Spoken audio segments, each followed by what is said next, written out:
Hello, welcome to the debut episode of Varsity360, brought to you by the Columbian Sports Department. I'm sports editor Micah Rice, joined by Meg Wachnick. We are here to talk some football, and doesn't that feel good to have the season come around? And that's what we're going to do here. Every week we're going to talk about some of the things to look for in Clark County High School football, some of the players that stood out, some of the issues facing teams, and just what's going on in the leagues. And we got some new ideas and new segments that are going to be pretty fun. And that's what this is all about, just having some fun, recognizing the accomplishments of local high school athletes, especially this fall on the football field. So, Meg, doesn't it feel good to talk about football? It's always good. So happy football season, everybody. Yeah.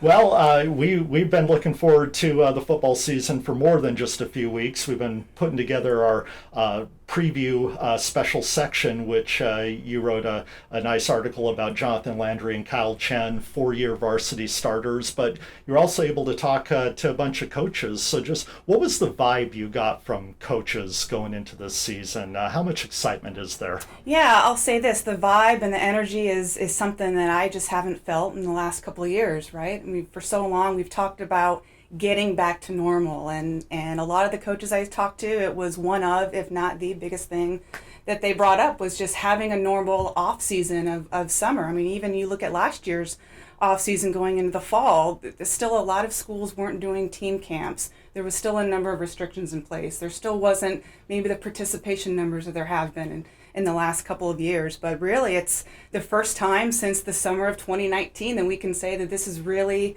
kind of that normal summer off season, and that really sets the tone for what we're going to see in the fall, is just having that normalcy again of a full summer season.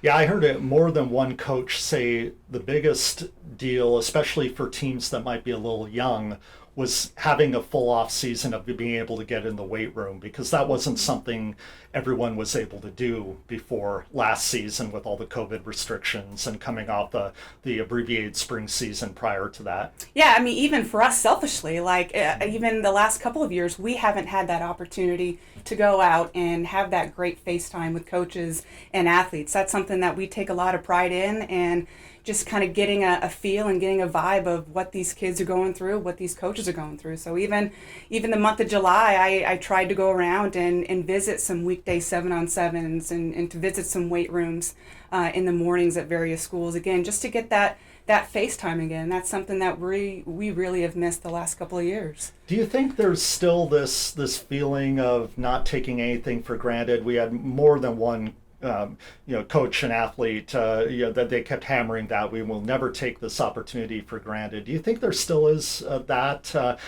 being able to appreciate the return to normalcy and having a full summer to prep? No, absolutely. I mean, You think the majority of these high school kids really haven't had what you would maybe call that normal or traditional season or even off season. It's really these incoming seniors, the last time that they had that normalcy was the summer going into their 9th grade year. So the majority of these kids really haven't had that. And so, when it's not taking things for granted, absolutely. That's still the forefront for a lot of these kids. Well, and speaking of a return to normalcy, how thankful was everybody to have a postseason run last year? And that's what I want to talk about next. What teams do you think from our area are most poised to make some noise in the postseason? There's a couple of them, and I'll start with one of our 4A teams that annually they're always in the top 10 rankings, and they're a program that's always going to have really the respect statewide, and that's Camas. Obviously coming off a tremendous state quarterfinal run, went 7-5,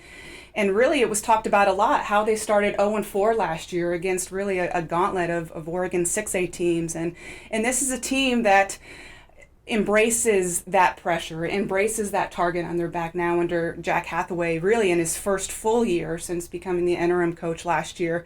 But what's different about Camas is they've only got 18 seniors. And when you look at Camas, which traditionally has 150 plus guys every year, 18 seniors in a class is very, very small. But as he said, that doesn't mean the talent's bare, because they've got a lot of them.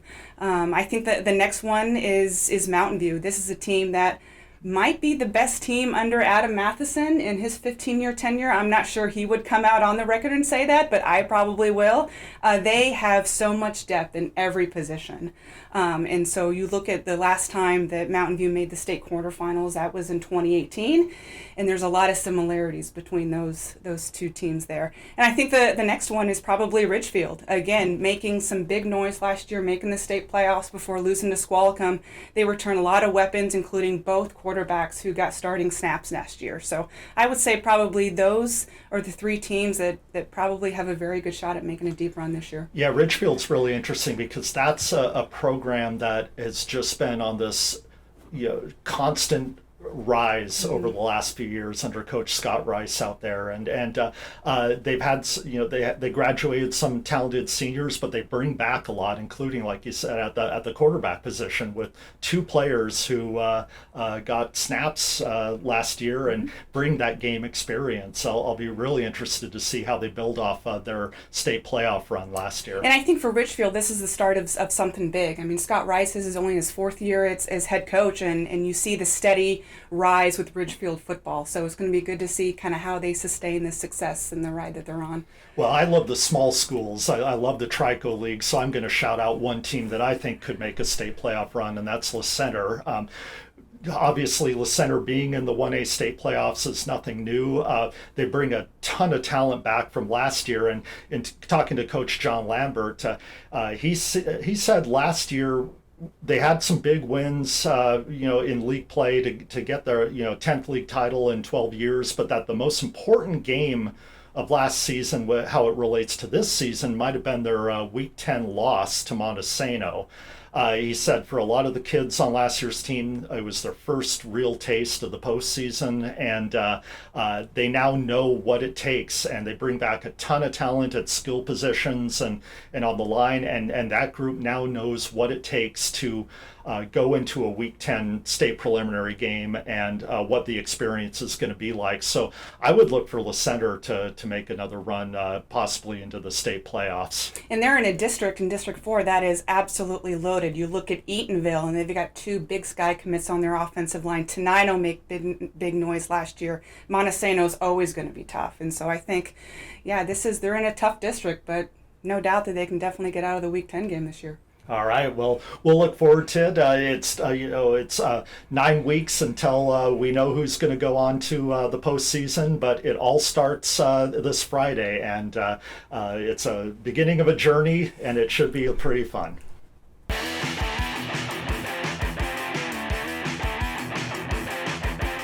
All right, the first league we're going to look at is the 4A Greater St Helens League. A small league, but a mighty league. Only 4 teams, but consistently 3 teams that in recent years have been able to make some noise statewide, including 2 programs that have won state championships in the past 5 years. Meg, let's look at who you think is the favorite, the team to knock off in the 4A Greater St Helens League. Yeah, I mentioned them in the previous segment. I still think that's Camas. This is a program that, that coach speak, not rebuilding but reloading, and that's what we're seeing under new head coach Jack Hathaway. Like I said previously, just 18 seniors, but 7 of those are all league returnees, 8 total. So they've got 8 all league returning guys in 8 different positions, and so the bar, like it always is at Camas, is still really high. I think a couple teams, obviously Union and Skyview, are right there in the mix. That's one of the things I really admire and appreciate about the 4A League is, yes, they're small and mighty, but they tend to bring out the best in each other. With only a 3-week season for league play, by the time they face each other in Week 7 on October 14th, they've had 6 weeks of non-league games to get ready for league play. And I think if you ask any coach, that would be almost like a dream to have that much preparation before your league schedule. So you look at Union, and this was a team that kind of got a bit of a shock in late July when not 1 but 2 of their starting quarterbacks last year transferred out into separate programs at Arizona high schools. And so that left Tyson Fear as kind of the lone man standing at quarterback. This is a kid who did get some varsity snaps last year against Camas, but he's he's kind of a different looking quarterback that Union's had over the last couple of years. He's 6'1", he's 215. He'll still play outside linebacker on defense. But as Coach Rory Rosenbach said, we're going to look different because our quarterback's looking different. And you look at Skyview, I think on paper, they're young in a lot of areas, but they don't play to the paper. They play on Friday nights. And so, as Coach Steve Kaiser said, by the time they get to league play, a lot of that youth and inexperience won't be inexperienced anymore. And the secondary really is a strength for them. And a lot of them are pretty young, but are all league kids well. And so by the time week 7 comes, it could be a complete toss-up as far as who's in the playoff mix out of the 4As. Yeah, we always talk about Camas and how powerful they are every year, and certainly Jack Hathaway has done a great job carrying over that success from Coach John Eagle and his reign there. But the other contenders, Union and Skyview, what is the key to them being so consistent year in, year out? Does it start at the top with their continuity at the coaching position? Absolutely, Yeah. it does. I think Coach Jack Hathaway said it best when I asked him what makes the 4A tough, and he said it's like a chess match. You know, what is the next move going to be, and are you ready for it? I mean, just tremendous coaching all around in that league. Obviously, Mike Woodward coming in at Battleground. He's been a high school coach for 20 plus years, getting a start in Clark County in '99 at Mountain View. So this is a league that, yeah, when it starts at the top with well-coached teams, yeah, you're sitting pretty. Yeah, let's talk about Mike Woodward and what he brings to a Battleground program that has had quite a bit of turnover at the head coaching position. This not only is Coach Woodward so well regarded and respected as a head coach around the league, having coached here obviously went to California for a little bit, but got his first head coaching job here in 1999. This is really a homecoming for him, and kind of he's going to bring a true love for that Battleground program, being a alum of Battleground High School. He is, yeah, 1988 graduate of Battleground. He told me a month ago that this is the final coaching stop for him. This is where he wants to be, and he brings an excitement and energy, and especially a tremendous spread offense to this Battleground program that, has had its lumps in the win-loss column. It's going into the season having lost 17 straight, dating back to the middle of the 2019 season. They're on their third coach in 3 years. But as he told me about a month ago when we were chatting, he still gets teary-eyed and emotional every time he drives into Battleground because he loves the community, he loves the school, and he really wants to get his alma mater back on top. And when he came in, you wouldn't know that Battleground's on a 17-game losing streak. You wouldn't know that they're on their third coach in 3 years because of how much Woodward has embraced this community. The kids, the parents have really embraced him, and they're really putting their trust in this guy to get them back on track. Well, so, for only 4 teams, a lot of different storylines in this league. Obviously with Camas, and then the contenders trying to knock them off, and then an ascendant Battleground or a reinvigorated Battleground program. So, yes, we won't get a lot of league games until mid to late October, but it's going to be a fun ride seeing the how those teams prepare for a short but intense league season. It will be, and there's one thing about the 4A Greater St Helens League. If you make it out of that league, whether you're the league champion or the runner-up, you're looking pretty good as far as making a playoff push. So this league, even though yes it is small, it's gotten a lot of respect over the last 5-6 years from around the state.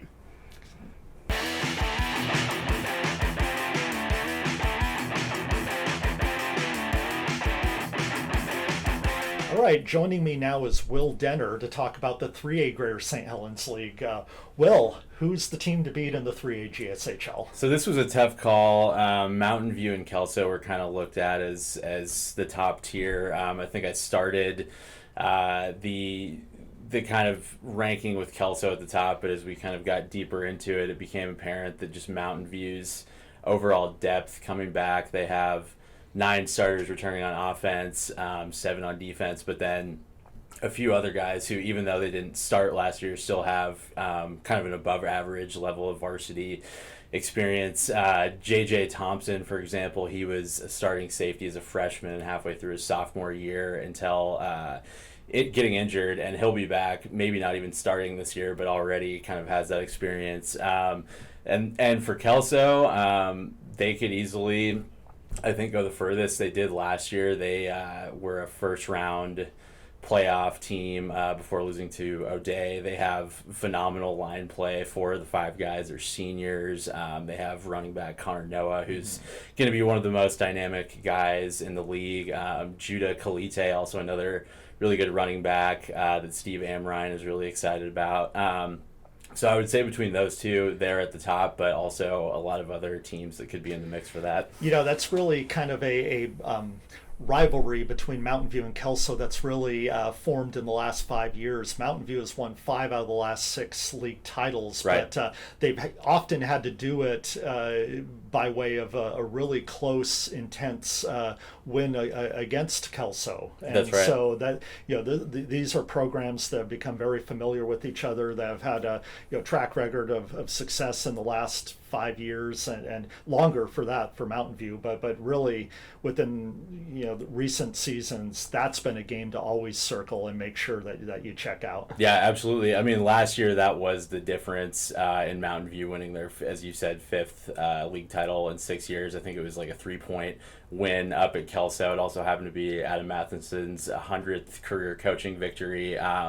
Steve Amrine, Kelso's coach, noted that that's just been a war between those two teams for years running, but Mountain View has gotten the upper hand for a few years now. So ultimately that was kind of my thinking. It's like until Mountain View is kind of knocked off the top of the mountain, they kind of have earned that right. But like I said, Kelso is in the mix, and I mean, Evergreen could easily be competing. They're between Prairie and Heritage, 2 first-year head coaches who, there's a little bit of unknown there, but should still be formidable challengers as well. Evergreen is a really interesting case because even though they kind of struggled toward the end of last year, they bring back maybe one of the most talented group of linemen in the county. And when you have that size and strength and just guys up front that are going to be able to dictate, how well you can run the ball, but also,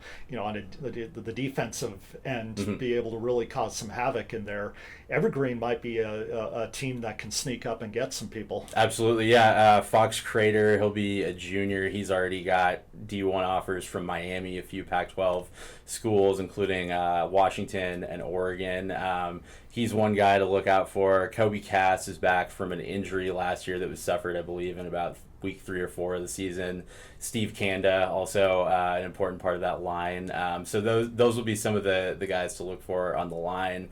But once again, as is always the case with Evergreen, a really dynamic group of skill players as well. So that should be interesting, and if they can put it all together, they can be a dangerous team. Yeah, you mentioned in your previous story on the league, Will Ephraim. He's all about defense, and he takes over a Prairie team that has had recent success under Coach Mike Peck, who now coaches in Idaho. But what do you expect from the Falcons and kind of the defense first philosophy that Will Ephraim's going to bring? Yeah, I think that the consensus around the league seems to be that Will Ephraim has always had formidable defensive teams. He was the defensive coordinator at Heritage prior to being at Prairie. I know at least one coach said that if nothing else, we know that they will have a really tough, really aggressive defensive team. They have some interesting pieces. They have a strong linebacking group led by Ernesto Espinoza. He's a transfer from Heritage. Pearson LeMay, an incoming junior. A solid D-line. Colby Majewski plays defensive end and linebacker. Alex Ford, who you obviously know from his state championship wrestling victory. One of the best wrestling matches of the year last year in that in that state title match. He is an amazing athlete, so he'll be able to make an impact wherever he is. Yeah, absolutely. So, yeah, it seems like they're showing a lot of potential. I know there was a scrimmage they had earlier this summer against Columbia River that Will Ephraim was talking about where, just 11 guys flying to the ball and just really kind of what he's hoping to see, and they were showing it this summer. So the potential is obviously there. And finally, last but not least, Heritage. That's an opportunity for a first-year coach to build something there. The Timberwolves lost a few of their talented players to transfer, but they have the opportunity to build something there. Absolutely, I think it's huge for them to have somebody like Chase Smith, who's been with the program since 2015. He admitted that he didn't see himself maybe as a head coach this early in his career, but the fact that he's coached a lot of those guys since the time they were freshmen up until their varsity career as an assistant coach, I think that'll be huge, just kind of for the continuity and building something new with a familiar face at the front of it. But like you said, they did lose some transfers and guys at key positions, so it'll be interesting to see how they replace some of those pieces. But it sounds like they have a really eager group, some guys who are selfless players and looking to step up. I know there were at least two or three linemen, I want to say, who are multi-year starters coming back. Tate and Austin Steinbeck, Devin Wilmuth, who I believe is going to be their starting center this year, even though he was a fullback previously. That'll be a good place to start for them. And yeah, like I said, I think it's just important that they have somebody like Chase Smith there to kick off a new era. All right. Plenty of talent and intriguing storylines in the 3A GSHL. We can't wait. Well, speaking of the Mountain View Thunder, I had a chance to go out to the official ribbon cutting ceremony at the brand new Mountain View High School. There I caught up with the Thunder's 3 senior captains, Mitch Johnson, Jacob Martin, and Kyle Chen, we had a fun conversation about football, the new facilities, and a fun little lightning round that we did. So check it out. All right, we are out here at the ribbon cutting ceremony for the new Mountain View High School, and 3 members of the Mountain View football team have been kind enough to join us. We have starting quarterback Mitch Johnson, we have team captain Jacob Martin, and Kyle Chen, who, if you picked up our preview section for the high school football this past Sunday, you'll recognize him from the cover story. So beautiful new building, real exciting day. Tell me about the new school, the new facilities. Why don't we start with you, Mitch? Oh man, it's really just a blessing to have all this. At the old school, it definitely wasn't the best facilities, but we made the most of it. And I thought we had great energy there, and we were getting after it there. And honestly, we were having a great time there. So now with this new school, it really just takes it to the next level, which is it's awesome. Jacob, tell me about the locker room, the weight room. What kind of facilities are you guys working with? The weight room is a lot bigger than our old one. Our old one was kind of had 2 separate little weight rooms, so underclassmen would get in one, upperclassmen would get in one. But now it's it's a big open one weight room, and then our locker room is pretty cool. So we have our varsity locker room, big lockers, a lot of lockers, new showers, bathrooms are nice. So it's nice. I feel like at the old school, a lot of us didn't really take advantage of our locker room because, first of all, we didn't practice close to our football field because we'd have to walk across campus.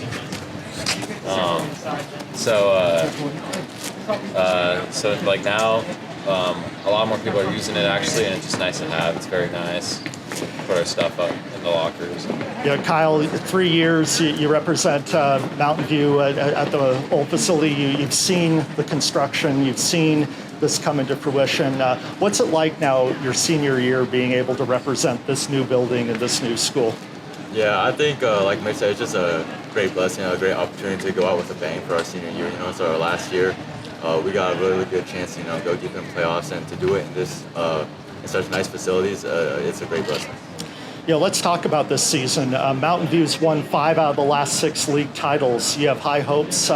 What will mean success for Mountain View this year? Is it another league title, or do you have goals beyond that? Why don't we start with you, Kyle? I think it's honestly just about the guys in the room who go to the field every day. They put the work in every day. Success for us isn't a state championship or going deep in the playoffs. I feel like it's just growing that bond with our teammates to get better on and off the field. So, Jacob, what do you think? Well, for Mountain View, we're obviously a winning program, so the expectation is to win 3A GSHL title. But especially this year when we have a lot more experience, and losing early in the playoffs last year, we have more of a chip, and our goal is to get as deep as we can. But we have a really good group of guys, and I think the sky's the limit for us. Mitch, you have a unique role as QB1, senior quarterback, team leader. What kind of goals for the season are you going to articulate to the guys? Oh man, so for me, there's a lot of things we can focus on. All the articles being made of us and the expectations by the public. But really for us, like just what Kyle said, man, like keep it in with the guys in the room, just getting better every single day. And I just really, honestly, just want to have a fun season with my brothers, because this team, we have great chemistry. We've been together for 4 years now. We had a lot of young kids playing last year, so we've all been together for a while, and I really just want to make the most of the time with my brothers while I can, and that's what I'm looking forward to.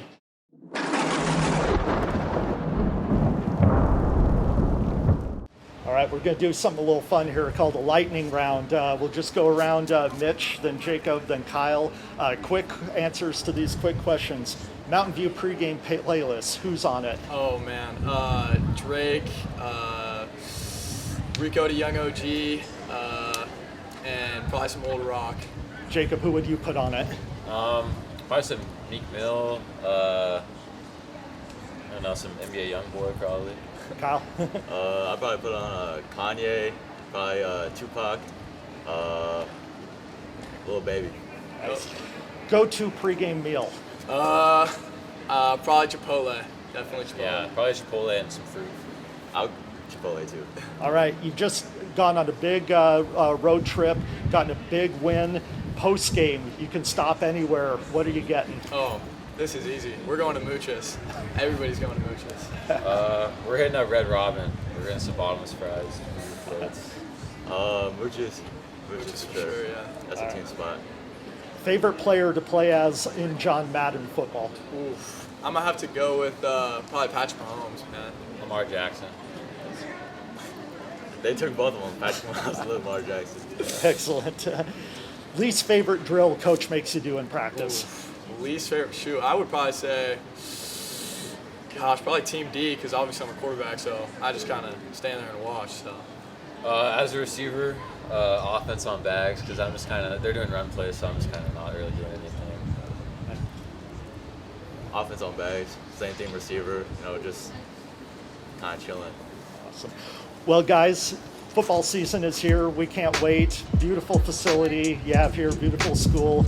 We're excited. I know you guys are excited, so thank you very much. Yeah, thank you. All right.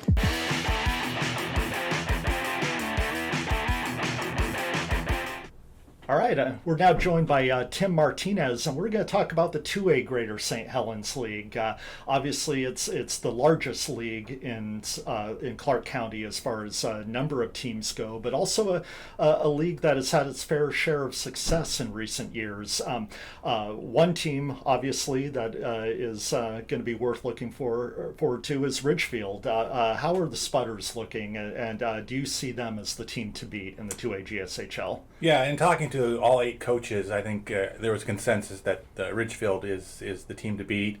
They've got both of their quarterbacks coming back from last year. They were both sophomores last year. They're juniors this year, and the plan is to continue to sort of work them back in through the first couple of weeks before they sort of settle in on a starter. They've got other key players back all the way out throughout the field. So definitely the Spudders are the sort of the top dog, the team that get knocked off. But after that, it kind of becomes a little bit of a wide open field from the consensus from the coaches.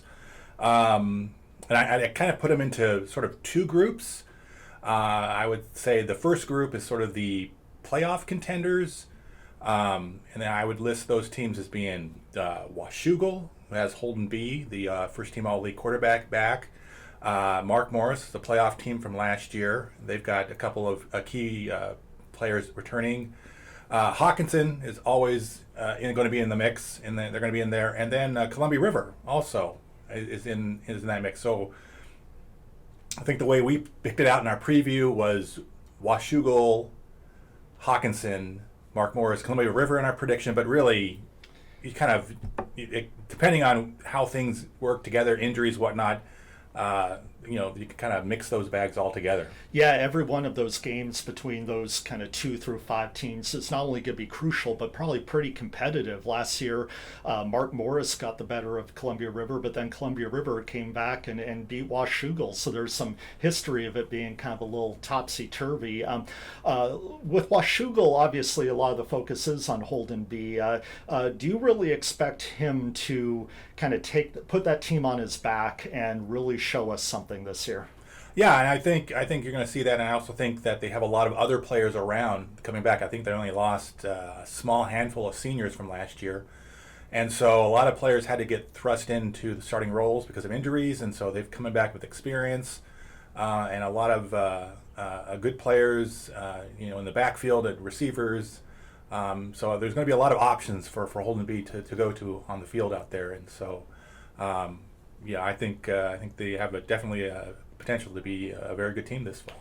One of the themes you kind of highlighted in our special section for previewing the 2022 season was that so many teams in the 2A GSHL bring back experience at quarterback, and one of those is definitely Hawkinson with Jared Oldham. How key is that? Yeah, I think Gerald Oldham's going to play a big role for Hawkinson this year, and they lost. I think they said Clint LeCount told me like 6 players who went on to play or playing college football this fall. So that was a lot of experience back, and so they do have good players, good skill players back. But I think a lot of it's going to depend on Jared, and they're going to use him this year not only throwing but running in a lot of different ways. And so I think he's going to be a real pivotal part of their success this year. Columbia River can also point to an experienced quarterback coming back in Adam Watts. What's going to be the key to the Rapids this year? Kind of surviving that gauntlet and getting one of those 4 postseason berths. Yeah, same thing with River. That they had 7 seniors last year, and most of them experienced some injury at some point during the year, and some of them were key injuries early in the year. So again, they had a lot of younger players who got experience last year, and so again, a lot of players around Adam Watts to provide some options there, and so. It's just going to be week to week those matchups between those particular 4 teams each week, and then there's the rest of the league that teams that have talent and could surprise people. Woodland's back. They got Sean McDonald back there coming over from Kalama. He's going to bring in a new culture. He's trying to build some excitement, and how quickly that happens. The Beavers could be there and they're making some surprises. Ari Long brings back Sean Mize at quarterback. They sort of lost their big player in Jamon Harris, but they bring back a lot of other players, and so they could also be a team that surprises. A little bit inexperience up front, and that can tend to wear on a team, especially late in games or late as the season goes along. So how they develop would be key. And then a lot of coaches pointed out, even though we had Bay in our predictions at 8th, it was kind of hard to put a team at 8th. A lot of coaches talked about Bay. They talked about they had talented players. It's just about putting it all together, being consistent, avoiding mistakes, avoiding injuries. And they bring back Dean Castillo at quarterback, and he's a big 6'4" guy, and he's got some abilities. And so it's like with all this experience coming back at quarterback, everyone has potential to have good seasons. Right, and I think you pointed out that with their coaching situation, you have Mark Oliverio coming back as head coach. He's one of the coaches that led Bay to a winning record recently. The only other coach since 1999, I believe, to have led Bay to a winning record is Ray Lyons, and he's still on staff as defensive coordinator. So that should be an interesting pairing there. Yeah, and I think Mark was really excited about that prospect. I think it's the reason why he decided to leave Battleground after 1 year and go back to Bay. I think he regretted, not so much regretted, but his job situation forced him to leave the area when he left Bay a few years ago, and so the pandemic brought him back to the area, and he's still working the job. But I think the opportunity to go back to Bay when Ray Lyons decided to step down from the head coaching responsibilities but stay on as defensive coordinator kind of gives them that continuity, and I think it brings an interesting dynamic for Bay this fall.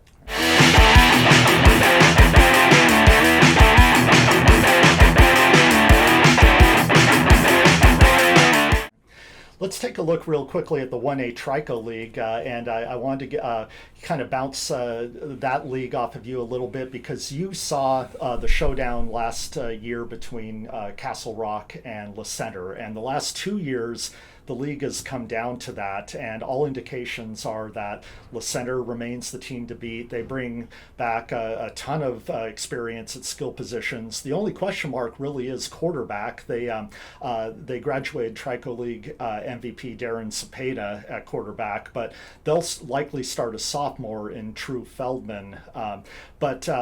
Yeah, when you saw them play last year, how much of a gap was there between La Center and Castle Rock? It seems like there wasn't much, being that the Rockets jumped out to an early lead in that game. Yeah, no, that was we kind of knew that was going to be the showcase going down to the wire, and it was an exciting game that turned on some key pivotal plays. Coming back for Castle Rock this year, kind of lost a lot of key players from that team, so it would be filling in with new roles and positions for the Rockets. I think La Center's a little bit better off in regard. They bring back a lot of key players. I did see Troop Feldman play in a regular season blowout where he got into the game late. And I know that from talking to John Lambert last year that they're really excited about his potential. Mm-hmm. So how quickly he kind of develops in that role and takes over that starting position, it would be interesting to see. But they've got a lot of different key players around him to give him support. So, yeah, I think that again it's going to be down to Castle Rock and La Center. Seton's been building a program, and Yes. and they're as they continue to develop that program, can also be competitive in that league as well. So. John Lambert had a really interesting thing to say when I asked him about Seton Catholic and the program that Dennis Hurling is building. Seton earned the first postseason berth in program history last year. School turns 10 years old this year, but they're riding some momentum. And John said that kind of team is dangerous. They've traditionally sort of struggled, but then they've had success recently, have some momentum, and they really just need one signature win. If they're able to knock off a team in the top 10, whether that's La Center or if Castle Rock ends up getting into the top 10 statewide, and Seton is able to get that kind of signature win, then watch out, because they have a lot of talent coming back, especially in Joe Kalarami, who started some games at quarterback as a freshman, and now he's a year older and a year better, and so Seton, that could be a really interesting team to watch as well. Yeah, they had youth on that team last year, and so they have a lot to work with and build with. And I know Dennis Hurling's been, since it's like his third season, with the first year being the pandemic spring season. Seton was a team that they beat the teams they should have beaten, and it's about sort of being competitive with the top dogs in that league. And I think if they develop the way they want to and they hope to, they can close that gap and make those matchups against the top teams in the league exciting. Yeah, a couple other programs that might be a source of some feel-good stories. Fort Vancouver, they're looking for their first win since the fall of 2019, and they look poised to be able to kind of get a win or two, being that they bring back 20 seniors. This is a program that Doug Bilodeau has been building over the last, same timeline as Dennis Hurling, last 3 years, just trying to get some continuity there. And even though the Trappers haven't been able to get a win the last 2 seasons, they've had kids stick with it. They have a great lineman in Keenan Winemaster, 6'5", 300 pounds, getting recruited by multiple college programs. And so if the Trappers get a win or two this year, that'll be crucial for them trying to build that program and get some stability there. Yeah, I saw them play Seton late in the year. Probably when they were a little bit more banged up and thinned out a little bit. But I saw them watched them on video play at Columbia White Salmon, and they played them twice last year. And it was good to see the Trappers competitive. They were battling. I think the first game with the Columbia White Salmon, it was a back and forth, kind of a wild game. The second game, I think the Bruins got up by 2 touchdowns, and then Fort would come back and kind of close, and then they give up another touchdown and but it was good to see them battling all the way through, and I think, if they can take that next step and get a win, that would be a huge boost to that program. Well, and finally, Kingsway. This is a program that did a complete program reboot. They shut down for a year in 2019, and to really focus on building the youth programs in that school and get some numbers because their varsity participation was falling. But now they go into a second season with Coach Nick Mancias.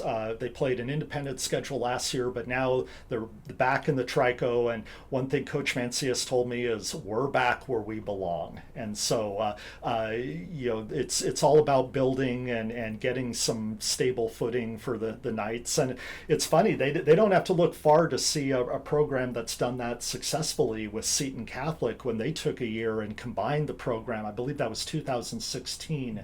They combined their program with Kingsway to reverse the trend of falling numbers at Seton Catholic. And now you look 5 years later, Seton Catholic is in the postseason. I got to think that's the blueprint Kingsway hopes to follow. Yeah, and so a team last year that was super, super young, because there was a lot of bringing kids up and getting them experience in playing, and so it's just a matter of growing and getting more consistent and getting some of the younger kids bigger and stronger and getting everyone to buy into that program. So we didn't get to see a whole lot from them in that independent schedule last year, so it'll be interesting to see what they have and bring into the league this year.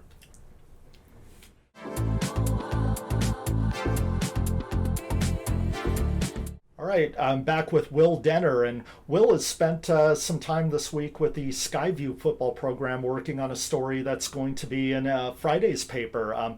Will, what should we know about the story that you're working on? Yeah, so it's a feature story on Ty Evans and Jalen Salavea, two impactful seniors who are returning. Both have played at the varsity level since their freshman seasons. Ty Evans has been at Skyview the whole time. Jalen Salavea transferred from Hudson's Bay after his freshman season, has been at Skyview ever since. They bring a lot of leadership on a young team, but they also have kind of a unique bond between them. Ty Evans' dad, John Evans, is actually Jalen Salavea's legal guardian, and they've lived in the same household for about 3 years now. So they have this kind of unique, brotherhood. Both of them kind of, push each other in a way that is kind of unique in terms of just, they have the dynamic at home, but then also are on the same team, but also kind of, through all of that, are essentially brothers. That term gets thrown around a lot, I feel like, in sports, but they kind of live that as both teammates and brothers at home. I gotta think that really adds to the overall team chemistry, and that other people on that team can feed off that and build off that, and that just creates a closer unit. Absolutely, yeah. That's actually something that both of them highlighted, just in terms of younger teammates who are looking to them as leaders this year, but kind of seeing your two leaders who have this really strong bond already. I think that, like you said, kind of rubs off on everybody else and can be kind of a key part of their leadership and how they carry themselves this year. All right, be sure to check out that story this Friday on pick up a newspaper or Columbian.com.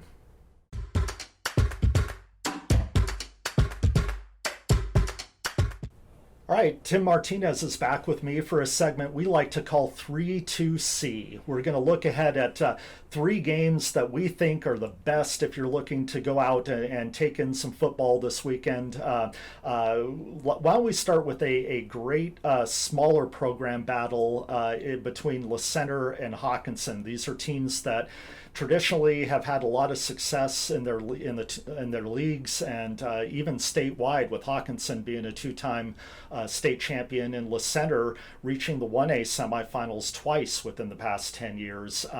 Le Center, obviously, we touched on them when we were looking at the Trico. They bring back a ton of talent at skill positions and on the line. They've won 10 out of the last 12 Trico League titles. Tim, how do you think they will match up against a Hawkinson program that has traditionally been one of the toughest in the 2A GSHL? Yeah, this sort of, I guess, rivalry, if you want to call it. Hawkinson started playing varsity football, I think, in 2004, and because of the friendship between Le Center coach John Lambert and former Hawkinson coach Rick Steele, they actually met and played 12 times over the course of those 19 seasons that Hawkinson's been playing. The first 7 times they met, it actually was a pretty even battle. Le Center won 4, Hawkinson won 3. Le Center's last win was in 2010. And then Hawkinson started to build their program. They started to become league champions, make deep runs in the state playoffs, won a couple state championships, and they won the last 5 meetings. The last time they played, I believe, was 2016. So they haven't played in a few years. But this looks like to be an interesting matchup. That Le Center comes back. They've got some size and strength up front that can match up with a school from a bigger classification.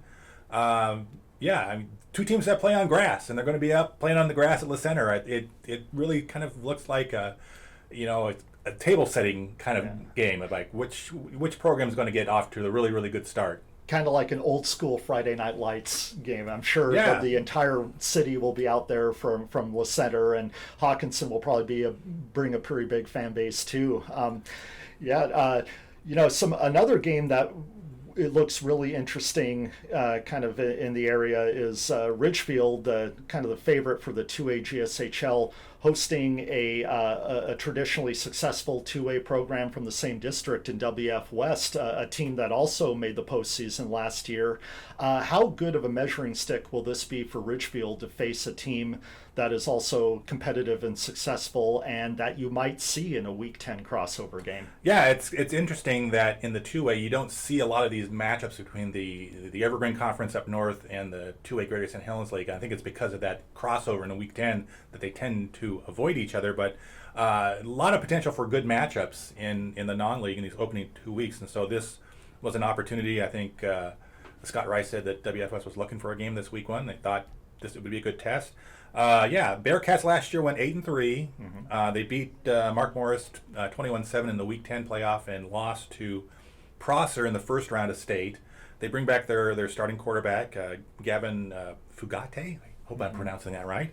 I did see him play last year. I think they came up and played Heritage last year. He's a throw it, run it, kind of do it all thing, and they've got some good returning size up front. Ridgefield again made it to the state quarterfinals last year, 11-1, and again, so it's kind of see the dynamic about how they do the 2 quarterback thing and how that works for them, and so it just seems like a really sort of an intriguing Week 1 matchup up there at Ridgefield. And I know the folks up at Ridgefield are excited about what the Spudders have been doing. Yeah. One team that is no stranger to scheduling really tough opponents right out of the box is Camas, and they have a doozy for their Week 1. They'll go on the road and face a really tough Yelm program. What do you think Camas can take from going on the road and facing a team like Yelm?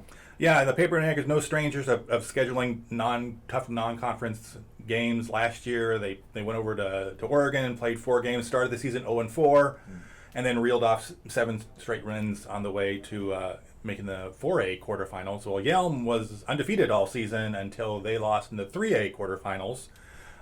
They have Kyler Ronquillo, who's a Portland State commit, talented player. It's really sort of Yelm is an up-and-coming 3A program, and a lot of folks around the state think that some of the top 3A teams are as good, or if not better, than some of the 4A teams. So to be a top 10 3A team is a really good Week 1 on the road matchup for the Papermakers. So we threw in 1 road game. So if you want to take a trip up to Yelm, it's probably 90 minutes, 2 hours up the road.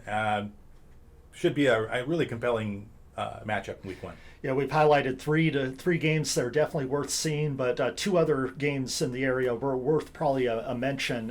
If you're looking for football to watch on Saturday, Union hosts a very good program in Eastlake. That could be an interesting one to kind of get a gauge on how the Titans are this year. Yeah, originally Union was supposed to play O'Day, and they played O'Day down here in Week 1, and they were going to swap up and play back up in Seattle in Week 1, but then I think O'Day had the opportunity to play Bothell in Week 1, and so they asked if Union could they get out of that Week 1 matchup, and eventually through coaches talking, they set up this Eastlake matchup, and so it's a good King Co. Greater St Helens League Week 1 matchup, and I think it'll be exciting if you're available on a Saturday afternoon at Mackenzie to go check that game out. And if you're looking for football in southern Cowlitz County, there's a really intriguing matchup full of storylines between Woodland and Kalama. It's a Shaw McDonald show, isn't it? Yeah, it's I'm going to go head out there on Thursday night. They moved the game to Thursday, so if you want to get an early start, Woodland at Kalama Thursday night. Kalama's got new track, new turf field.